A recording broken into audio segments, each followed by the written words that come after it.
students. Now I am going to explain the remaining part of first chapter of chemistry of class 8th. In the previous video I explained to you about the law of conservation of mass.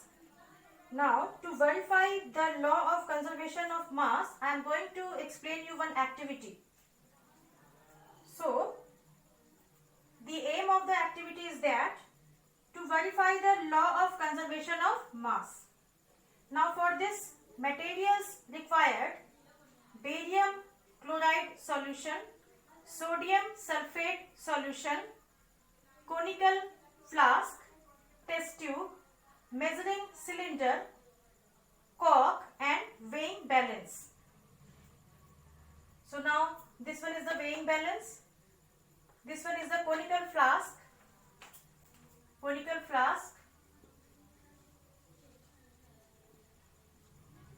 test tube.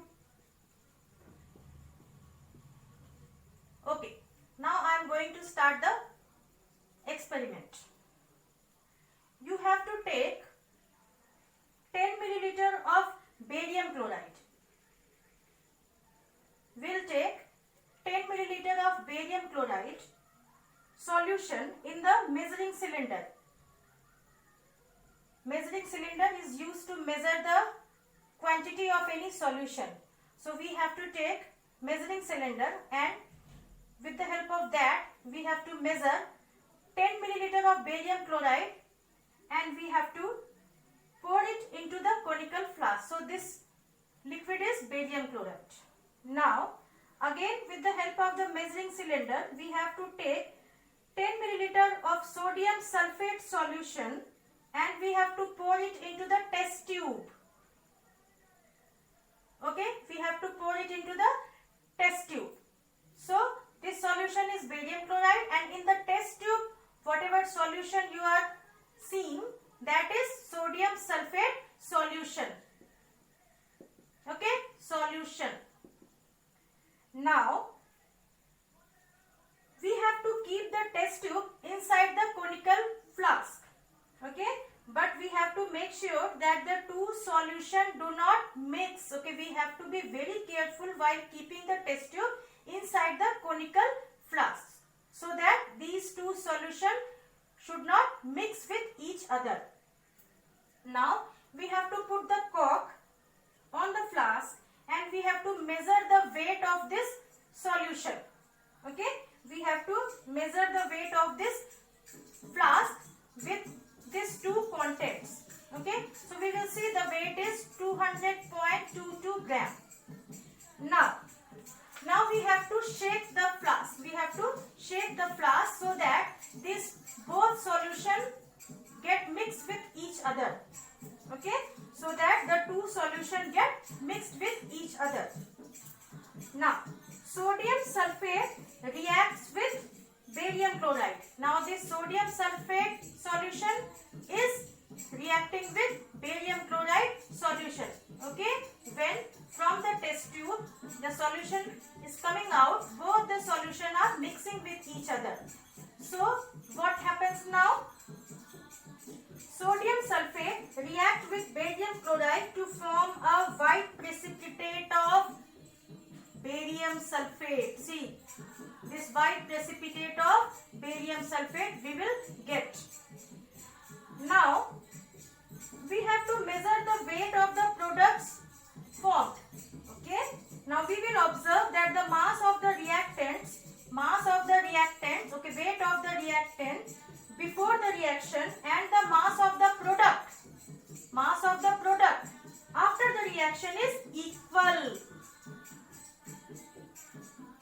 Okay, with the help of this reaction you can understand when barium chloride solution is reacting with sodium sulfate solution, we are getting barium sulfate. Okay, white precipitate of barium sulfate. Okay, this sign shows the precipitation. Okay, we will get white precipitate of barium sulfate and solution of sodium chloride. So according to the law of conservation of mass, the mass of the substance remains the same during the change. Okay, we we can see that the mass of the substance is same, okay, during the change. Now this chapter is finished. Okay, now if you don't have the books, so I have written some questions here. Okay, these are the short questions and all the answers you will get in my explanation. So just to write down these questions. First one, state the law of conservation of mass. You know it. Second one, name two factors on which the intermolecular force of attraction depends. Okay.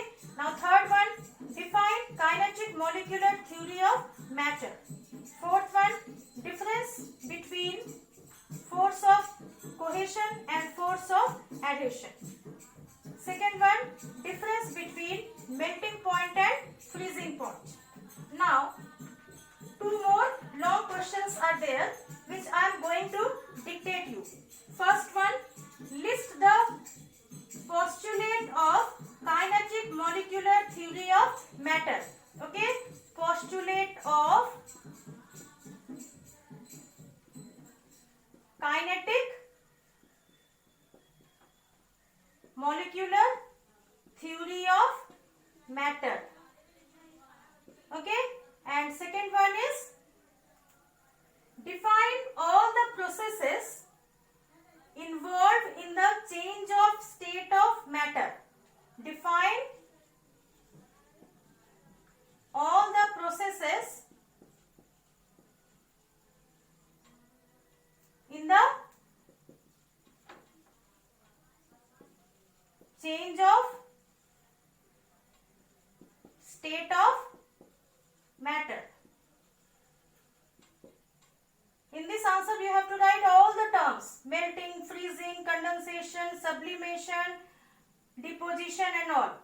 Okay, so these all question answers you have to write in the copy and you have to learn it. So your first chapter is completed. Thank you so much.